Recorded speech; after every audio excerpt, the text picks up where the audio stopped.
Selamat datang di podcast Lupain Mantan dan balik lagi dengan gua Rain di sini yang akan menemani kamu selama beberapa menit ke depan. Nah, di episode kali ini di podcast Lupain Mantan kita bakalan ngebahas tentang tips lupain mantan. Ya, memang tujuan dari awal kita buat podcast Lupain Mantan itu memang kita pengen move on semua, bisa melupakan mantan dan melupakan semua kenangan-kenangan buruk tentang mantan dan menjalani harimu dengan biasa lagi sampai akhirnya kamu bisa menemukan pasangan yang tepat untuk dirimu. Nah, aku ngerti sebagai speaker di sini, maksudnya uh, ngelupain mantan itu bukanlah sebuah hal yang mudah dan itu merupakan sebuah hal yang harus diusahakan oleh kita sendiri gitu. Nah, that's why aku mau bagi-bagi tipsnya di sini. Dan yang pertama aku udah tulis di sini bahwa kita tuh harus sadar bahwa hubungan kalian atau hubungan kamu udah berakhir. Jadi kalau misalnya salah satu dari kalian ataupun dua-duanya udah sepakat untuk putus, sadarlah bahwa memang hubungan ini udah berakhir gitu. Kalau memang kamu mencoba untuk kembali, tapi dari dianya juga nggak mau untuk kembali ataupun sebaliknya, ya udah gitu. Apalagi yang mau dipertahankan, apalagi yang mau diusahakan, karena memang cinta itu kan seharusnya dua orang ya. Jadi saling mencintain, bukan hanya satu orang yang mencintain. Nah kalau misalnya satu aja, ya ngapain dilanjutkan juga, kan jadi nggak balance kan antara yang satu dengan yang lain juga gitu. Sadar di sini tuh penting banget biar kalian itu tetap sane, tetap waras gitu. Maksudnya ya udah hubungannya udah berakhir, nggak usah terlalu dinangisin, nggak usah terlalu di ya gimana ya bilangnya, maksudnya nggak usah terlalu di lebay-lebayin juga gitu. Ya udah, mau hubungan udah berakhir dan diusahain juga nggak ada hasil, ya udah gitu. Tetap sadarlah bahwa hubungan itu udah berakhir. Nah selanjutnya yang perlu kamu tahu adalah kamu harus memberikan waktu atau memberikan ruang sendiri untuk dirimu. Di sini kamu tuh udah bisa mulai menyibukkan diri dengan hal-hal yang lain yang lebih produktif. Dan kamu di sini tuh maksudnya contohnya kamu bisa mencintai dirimu terlebih dahulu. Jadi di waktu ruang sendiri ini tuh kamu belajar gimana caranya memperbaiki dirimu. Terus kamu mungkin kamu keingatkan sama kenangan-kenangan yang dulu, dan kamu juga tahu kayak, oh ternyata dulu tuh aku yang salah, oh ternyata aku salah di bagian yang ini gitu. Maksudnya di saat aku berhubungan dulu mungkin aku terlalu pemaksa, atau mungkin aku terlalu manja, atau mungkin aku terlalu lempeng aja gitu sama hubungan gitu ya. Ya semuanya tuh yang tahu kan cuma kalian ya, waktu kalian pikir-pikir kan di ruang sendiri ini.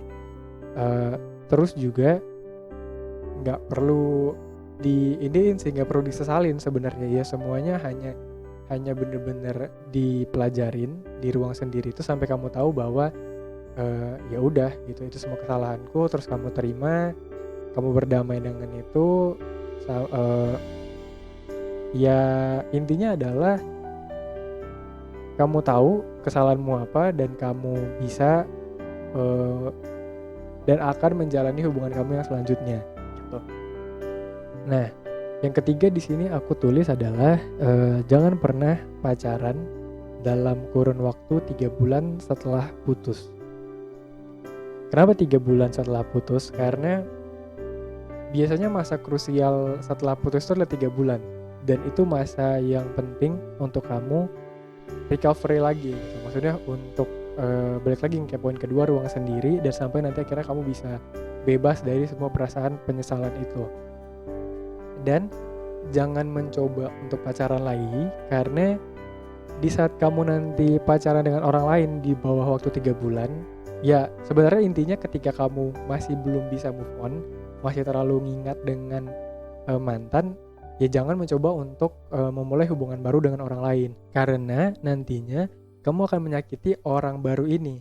Jadi kamu kan cuma buat dia itu sebagai pelampiasan, dan kalaupun memang itu berjalan jauh gitu, itu tuh nantinya pasti ada sesuatu yang gak beres. Atau misalnya kayak Edian kamu juga ngerasa kayak ya udah aku kan dekat sama kamu kan udah cuma pelarian doang gitu. Ya nggak mau kan, maksudnya kejadian kayak gitu dan nyesal di akhirnya ujungnya putus lagi, terus ya balik-balik lagi kayak gitu lagi. Jadi circle-nya nggak baik gitu untuk dilanjutkan. Kemudian yang keempat adalah kamu boleh banget untuk menghindari mantan. Di saat proses kamu mau melupakan mantan, itu bener-bener boleh banget buat kamu untuk menghindarinya. Bisa aja dari sosial medianya kamu hide sementara. Nggak harus di unfollow sih. Kenapa nggak harus di unfollow? Itu nanti bakalan dijelasin di poin kelima. Kamu bisa hide, kalau misalnya Instagram itu kan bisa di hide story. Tapi kalau post mungkin nggak bisa kali ya. Bisa deh. Nah, ya pokoknya gitu deh. Kamu nge-hide sementara postingannya dia, karena kan maksudnya ngelihat dia pasti jadinya keinget sama ya mungkin kesalahannya atau mungkin kenangan yang baik yang dulu gimana gitu. Itu boleh banget di hide dulu. Terus juga WhatsApp-nya, chat-chatnya dia dulu di WhatsApp, di Line, atau apapun aplikasi yang kalian pakai gitu, itu bisa di archive dulu. Jadi pokoknya semuanya berhubungan dengan dia itu di hide. Mau itu hadiah dari dia, mau itu foto-foto dia, ya di hide aja nggak apa-apa gitu. Karena itu memang semua butuh proses untuk healing dirinya kamu. Dan bukanlah sebuah hal yang kekanak-kanakan untuk meng-hide itu gitu loh. Tapi kalau misalnya kamu unfollow, ya itu baru kayak sedikit kekanak-kanakan gitu loh. Ya tapi kalau memang kamunya juga menurut kamu untuk move on harus nge-unfollow, ya kita dari tim Lupain Mantan mengembalikan kembali kepada kamu gitu. Karena kan kita nggak tahu maksudnya hubungan kamu sebenarnya dengan dia itu gimana. Di sini kita cuma ngasih saran aja sih sebenarnya. Nah, di tips yang kelima itu adalah setelah 1-4 udah kamu lakuin, jadi langkah-langkah sebelumnya kamu udah lakuin, cobalah untuk terbiasa melihat mantan. Yang akhirnya kamu akan menjadi biasa aja nantinya. Nah ini that's why aku bilang tadi jangan di unfollow. Kenapa? Karena setelah waktu 3 bulan atau setelah waktu kamu mulai bisa berdamai dengan masalahmu, terus kemudian mengerti kesalahanmu apa, dan juga udah mulai aman nih hatinya, maksudnya nggak gampang emosi lagi ketika ngelihat dia, ya coba untuk terbiasa dengan wajahnya lagi gitu. Jadi kamu bisa unhide, mengembalikan lagi si postingannya itu, kamu lihat lagi story-nya atau mungkin postingannya dia, ya yang nggak masalah gitu, maksudnya untuk kamu lihat. Tapi kalau misalnya kamu udah coba, kamu ngerasa balik lagi, pengen marah lagi atau pengen sedih lagi, ya hide lagi gitu. Itu semuanya pilihan sih, antara kamu mau hide atau enggak.